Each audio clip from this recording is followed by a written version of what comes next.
L'effervescence des médias dans une chambre d'un hôtel bruxellois pour l'arrivée de Jean-Pierre Bemba, très attendu.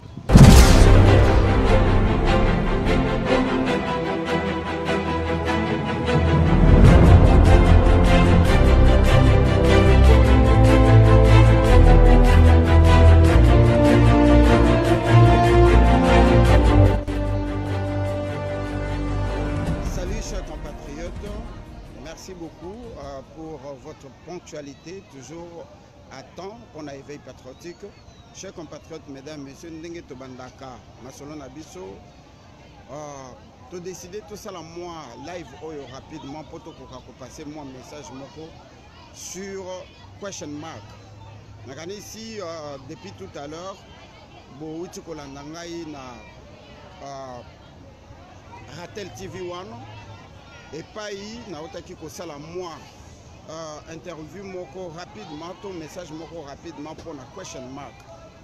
Alors question mark en anglais, en français lingi koloba point d'interrogation. Point d'interrogation par rapport à quoi? Point d'interrogation toujours mituna pona nini.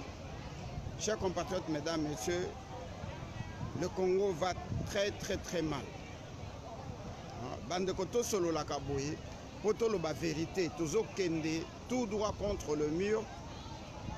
Parce que tous les bisognos sont aussi fiés sikoyo na démagogie à bas politiciens. Le Congo va très mal, tous aucun contre le mur parce que na katia diaspora ça ne va pas du tout. Le Congo va très mal parce que tous aucun contre le mur. Yves Malou, c'est parce que tu comme ici problème il y a élection comme problème sérieux au na katia Congo. Comme si Tozali Kolala pendant toutes ces années. Ça va très mal parce que dans la résistance, le combat s'est transformé en combat médiatique. La vraie résistance est en train de disparaître jour pour jour devant nous et alors qu'en face de nous, nous avons une grosse fosse commune où il faut engloutir Bissonyoso. Ndeko Kamite Congo, Nazali très sérieux dans Makambo Nazoloba. Nous sommes en train de nous approcher sûrement contre un mur de béton qui va tous nous écraser. Constatation Olaningina Sala, Toko développer en lobby sur réveil patriotique comme d'habitude. Nakosenga vraiment boluka moyen, bozalawana pour mutuna mutu azwa maloba. Nous prendrons le temps que ça pourra nous prendre demain pour essayer de parler le plus profondément de la situation haute. Moi, je vous dis que nous sommes en train d'aller très mal et contre le mur. Alors, nous avons souligné moi quelques points comme ici, très inquiétant. Dans la période où avec démagogie, tolobeli ba politiciens jusqu'à nous fatiguer. Aujourd'hui, tozali kotala, batunyo so bazale focus na l'élection. Alors avant que tu te comme en élection, tous autres la biso batu auto bengi na kati ya diaspora auto mi benga ki to tozali ko mi benga ba combattant ba résistant ba patriote. Tozali ko observer malembe ndenge Hippolyte Kanambe ala Joseph Kabila en occupation ya banglo saxo bazali ko mema biso vers le gouffre. Tozali ko kende malembe vers la disparition ya République démocratisée du Congo. Sans que tout le monde réagisse réellement. Le grand problème qui se pose en ce moment, qu'est-ce qui se passe réellement entre la Pareco et Maman Justine? Pourquoi est commis sujet du jour?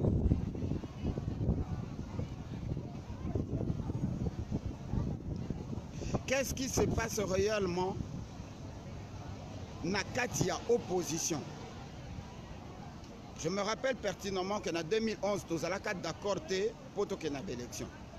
Mais par souci, il y a comme on a que tu risques de te dire que sur un boko na maboko barwandais, papa Tshisekedi de bimisaka slogan moko oyalobaka la non-assistance en personne en danger. C'est la raison pour laquelle Oya Andimaki kokende élection pour légitimer encore Hippolyte Kanambe. Les autres comiques aux ongles dans le langage, on a considéré que nous avons fait les bruits pendant très longtemps et que la diaspora combattante n'a pas pu faire quelque chose de consistant qui peut donner une lueur d'avenir au peuple congolais. Et les politiciens, bazongi na surface.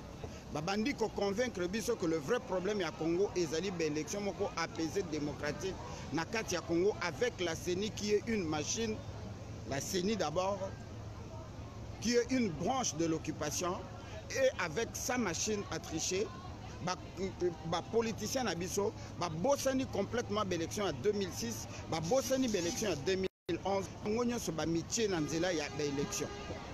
De prouver en gros sur noir et blanc que opposant à biso bazalaka opposant, il y a accompagnement ou accompagnaka système. On a parlé de ça jusqu'à nous fatiguer. Aujourd'hui, nous sommes en train d'observer la bataille qui est déjà dans l'opposition. Elingi Kolobanine, vous allez simplifier. Pas plus tard qu'il y a 48 heures, l'opposition s'était réunie de manière, ce qui n'a Fatima place Moko, de manière que ça la déclaration, simple déclaration vis-à-vis du discours de Hippolyte Kanambe. Voilà, ndenge ba politicien na biso bazali kolakisa incompétence na bango et manque de maturité politique na bango. Les politiciens se sont mis ensemble. J'ai un problème de volume. Volume n'engage 5 sur 5, je ne sais pas.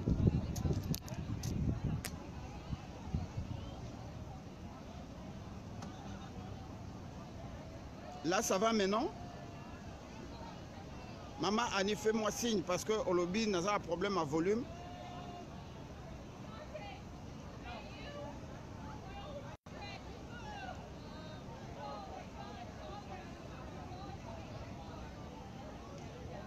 Je pense que mon micro n'a pas un seul problème. Est-ce que Nazo en a bien été?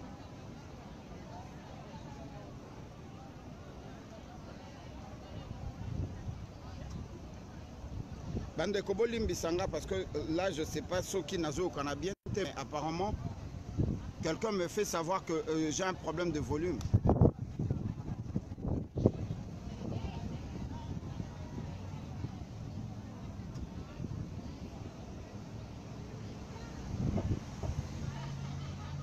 Ben, je ne sais pas quoi faire, le micro est là, sur l'écran ça me montre que tout va bien. Merci. Donc j'étais en train de dire que les politiciens, Bandeko, Hippolyte Kanambe venait de parler, nos politiciens se sont mobilisés pour vendre base de Hippolyte Kanambe, Oyo, Azali déjà. Merci, merci Bandeko.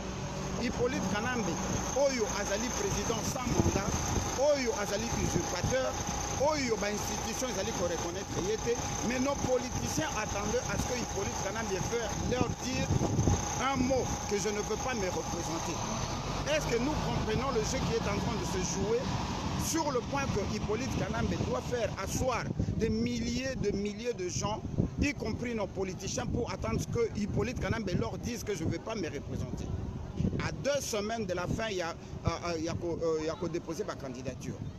Bande Kongana Zalaka pour l'élection.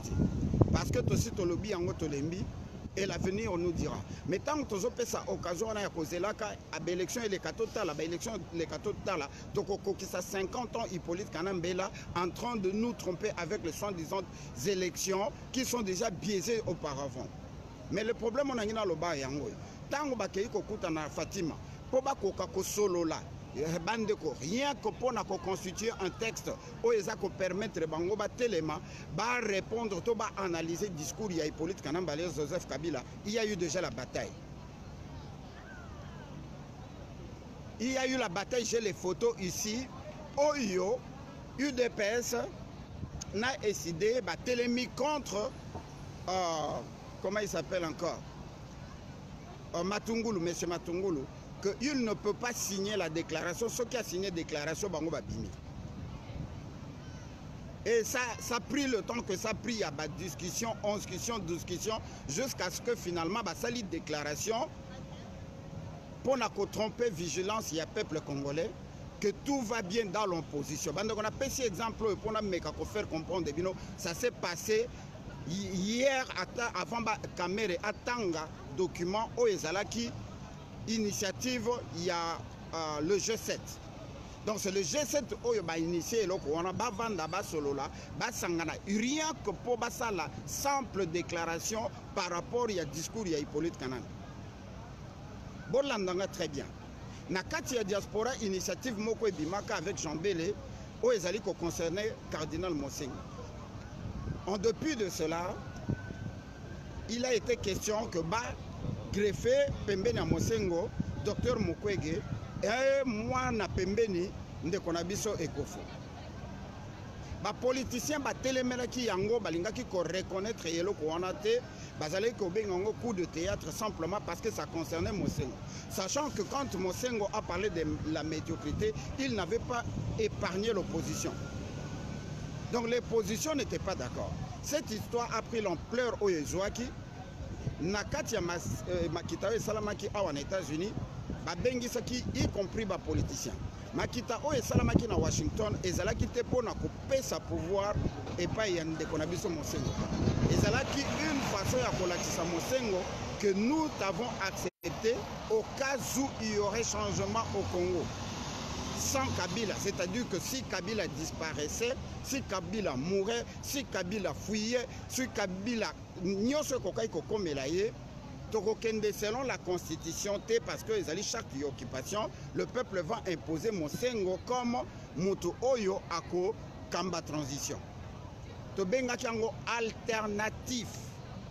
Ezalaki élection te pour ça la partie ya sika ya Mosengo Oyo a commis administrateur ya parti wana ko kende siko na élection. Mais bota la contraste. Bango mutu baboya kiye pendant tout le temps. Lelo bazali ko kende face ya Hippolyte Kanambe contre le mur ba récupérer Mosengo na maboko ya ba combattants ba résistants ba patriotes oyo babandaki ko bongisa Mosengo comme membre ya société civile au cas où na répété yango plusieurs fois au cas où qu'il y ait un changement to eloko moko ya kombi oyo ezosenga transition c'est Mosengo qui prendra la transition. Bande ko ba comprena eloko yo bien te na expliquant on ndenge nyonso bazo zela Jambele a expliquant ngo Jambele aza ko expliquer bato bazo comprendre ngote. Mais problème na ko expliquer comment ça a été récupéré par les politiciens tant ba moni déjà que bazali ko kende contre le mur avec Hippolyte Kanambe. Balingi lisusu ba utiliser peuple na biso comme poudre à canon après avoir ko tromper biso ko bomisa biso. Bazali divisé, chers compatriotes, je ne le dis pas ici pour décourager les gens. Nazali n'a pas preuve. J'étais au téléphone avec quelqu'un, comment les gens se chicanaient, comment les gens s'insultaient, comment les gens étaient en train de se repousser. Et d'ailleurs, vous l'avez vu, Maman Yves Bazaïba, Ndenge Akomiko Kamatana na UDPS, Azali allié na Bango. Pour alobake bango bakendaka na butu biso tozo kende na moi et on n'a jamais dit depuis on n'a jamais fait une déclaration pour dire que nous ne dealons plus, comment dit-il en français, nous continuons à négocier avec la médiocrité de la minorité présidentielle. Ezali lisusu ya kobombate et comme sur noir et blanc makambo et biso to bandi koloba ça fait maintenant ce qui 7 ans 8 ans que cette opposition c'est une opposition d'accompagnement, vous n'avez jamais cru. Et le tala bazu souveraineté ya peuple union se ba concentrer en sur ba élection o ezali éphémère. Jusque là to yebite ce qui élection ko kozala. Ce qui élection on est kozala to yebite ce qui Hippolyte Kanambe o bango bazo dépendre na ye à postuler parce qu'il n'a pas encore dit son dernier mot. Voilà ce qui risque de se passer. Hippolyte Kanambe va attendre jusqu'à date Yasuka, na 23 h pour s'annoncer.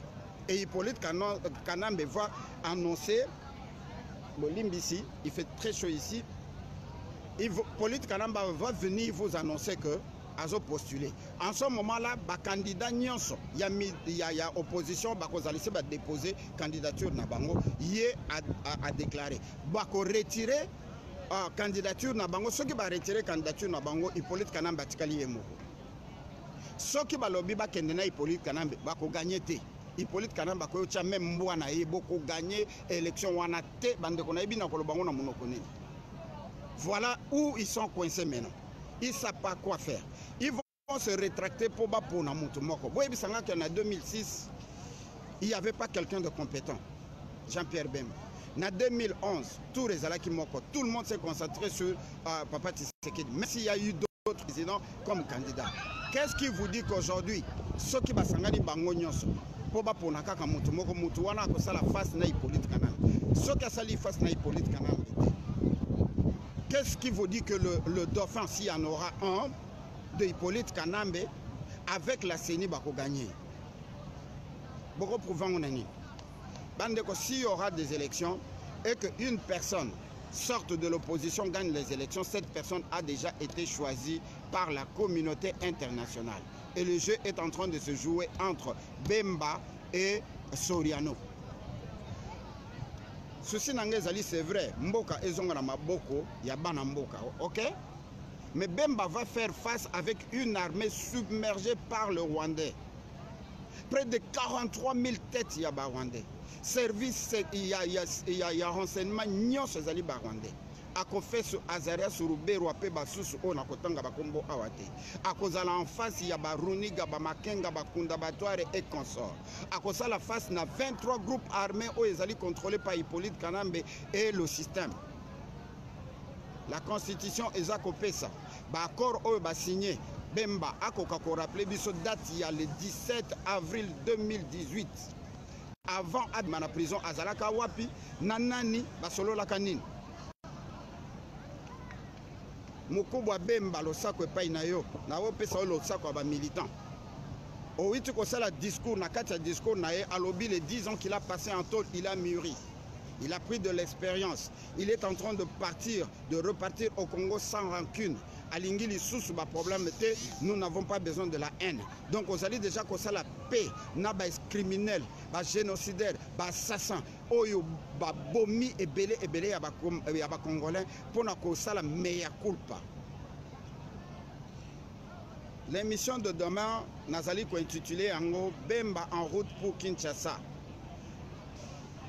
Sera-t-il pour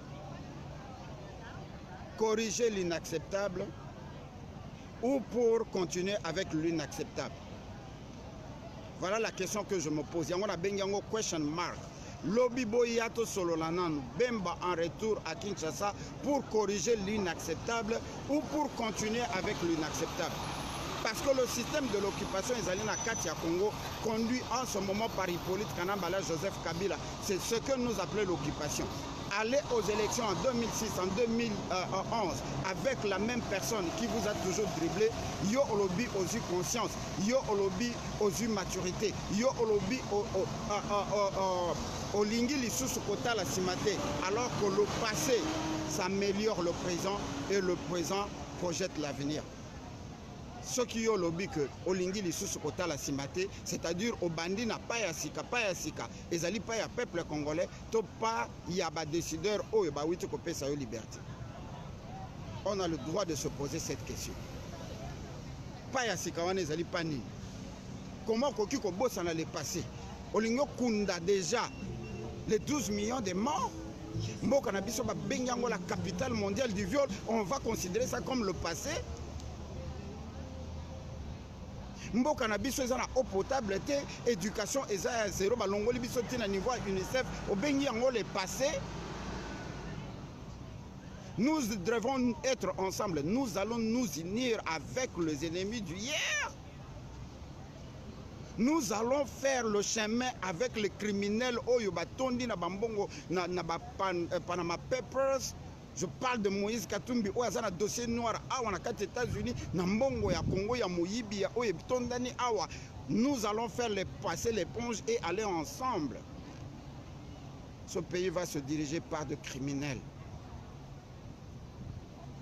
Et tous d'ailleurs, ce sont des criminels, des génocidaires, des assassins qui ont massacré le peuple hier et aujourd'hui on considère déjà que c'est le passé. Donc autant la laisser se passer, peut-être que Liboso. Liboso est en Ouezalini. J'ai l'impression de commencer à rentrer dans ce que nous allons discuter ou parler demain. Lobby Moutona Moutako Joma Loba, simple question, Ezali simple. Dans cette question, ça englobe tout le monde. Moutona Mouto Arulaksamaye, les Naïpe Makansinaï. Tous allez pour ça la banalise, nous sommes peuple congolais, tous allez libres à s'exprimer. Bandeko, conférence, Bolimbisi, conférence de presse, il y a Bemba et Pessinga déjà bouton. Comment on monte au niveau naïe, alobi naïe makambu ya bien, a eu expérience, mais expérience a eu Yakobanda Kobouma, le passé à peuple congolais. Tobo Sanabande Konabiso. Si dans la famille de Bemba, il n'y a pas quelqu'un qui a été zigoué, moi j'ai perdu mon frère qui a été décapité. Et je ne veux pas considérer ça comme le passé. C'est encore le présent et mon cœur saigne encore.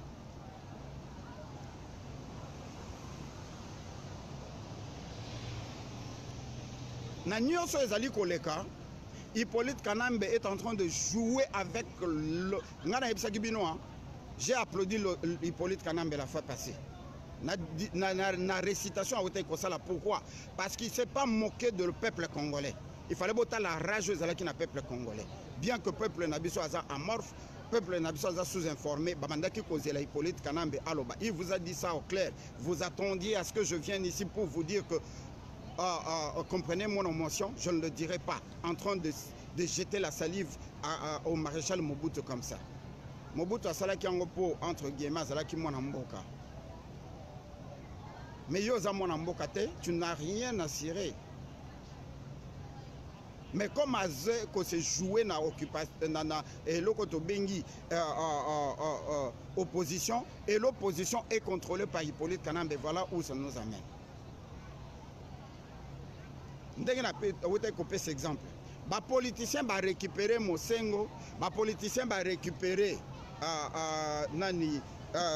docteur Mukwege et comme jeune à Bango Sikoyo. Donc, Bazako préparait déjà que comme Hippolyte Kanambe a se présenter, qu'on représentait, Bango Bakozong Salisu Bande Konabiso na balabala, to Bandalisu Kokufa. Alors pour pas flatter Biso, Baye ko se greffer si qu'on a Sima Mosengo. Depuis tout ce temps, on est en train de vous proposer que Tobi Mana soulèvement populaire. Yes, hello? Hello? Hello? Okay, on my way. Olimbi Sibandeko Moussala, voilà ma caprice ango. Makamba Kolobezali et Belé, to continuer Angolobi, Général Bamouela, Maître Jackson. Mama Animi Shimba, Mama Congo, Ndeko Edo Kombana, Ndeko Aribo Senjo, Pepino Nyoso, Tozali Kozelabino Lobby, 15h30, heure des États-Unis, soit 21h30, heure de l'Europe, Boyato Solola, Mingi Akolobezali, Taya Kolobango Nyoso Kozalate. Mais la diaspora, qu'est-ce qui se passe maintenant dans la diaspora? Pourquoi tu commis kokata na ndambu ndambu na moment où il fallait tous à la souder, to se faire face na soi-disant opposition où ils allaient déjà instrument ya Hippolyte Kanambe azali ko sakana na yango. Bande ko pourquoi tu commis na médiocrité à passer temps na banaliser pelé où bato bazo kufa na East ya Congo bato bazo continuer ko kufa. Makambu ya Kolobezali ebele na mémoire de l'histoire to lingi to beta histoire où kokota na mato ipe na motema ya ba Congolais. Nous totelemi to bandi ko soanela parce que mutumoko boya bimi présidente ko bima bimi présidente et bomi batu nyonso o bazala ki espoir que bazali ba leader ya opposition na kati ya diaspora batu balobi naza kokotela mama TTT ba association ezali combien na kati ya diaspora ba plateforme ezali combien kaka pona kombo ya appellation wana. Oui, Bissonnion Sotozele na Katia diaspora, on ne peut pas laisser.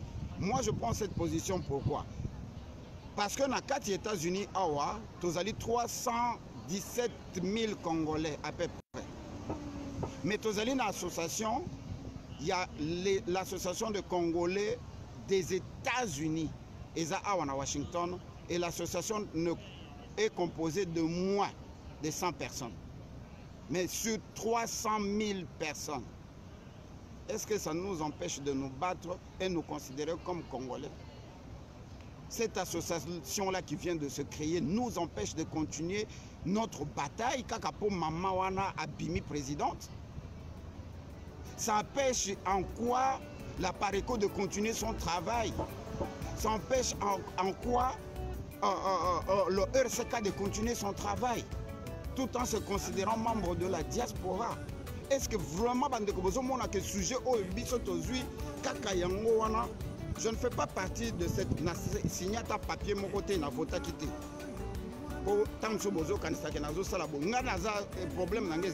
Pourquoi nous en faisons tout un palabre? Nécessaire pour le Congo. Why?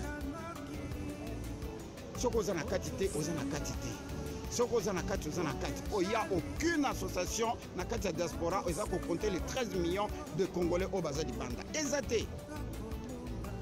Est-ce que vraiment vous avez le sujet il y a 24 heures sur 24? Chaque matin.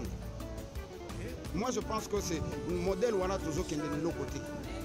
Toujours qui est de l'autre côté et la diaspora est en train d'aller très très mal. Comme polémique 24 heures sur 24, alors que nous avons des choses très importantes où il faut focus sur comment faire soulever le peuple pour Babi Manakati a complicité, il y a occupation où ils allaient avec l'opposition. Voilà le problème. Qui mes allez pas nabinoto pour dans la lobby se réveil patriotique Moussa les allez Kobenga Ingeta, I love you guys. Oh non, la lutte continue qu'il vente, qu'il pleuve, qu'il neige, nous allons nous battre pour le Congo. Et la solution, ce n'est pas les élections, je vous assure. C'était les premiers mots de Jean-Pierre Bemba depuis son acquittement surprise à la CPI en juin. Innocenté des supposées exactions commises par Samia.